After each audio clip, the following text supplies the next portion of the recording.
மன ஆறுதல் தந்திடுமாறு முகம் தருவாய் பக்தருக்கு 100 வரும். கோதையர் இருவர் மலை மேலிருக்க திருமுருகனும் எழிலாய் கொலுவிருக்க அருள் தரும் நவகிரகம் உன்னை துதிக்க சரவணனின் காட்சி சென்னிமலையில். விழிகள் 6 கொண்டவனே என்னை மறந்தேன் உன்னை காண்கையிலே. பன்னீர் காவடிகள் எடுத்து வந்தோம் எங்கள் பாவங்கள் எல்லாம் கரையுதப்பா. சென்னி மலையின் ஆண்டவனே உன்னை தஞ்சம் அடைந்தேன் பாதத்திலே.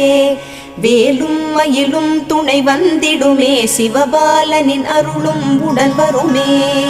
குருவாய் வருவாய் கருணை பொழிவாய் முகமாறும் ஜொலித்திட நீ வருவாய்.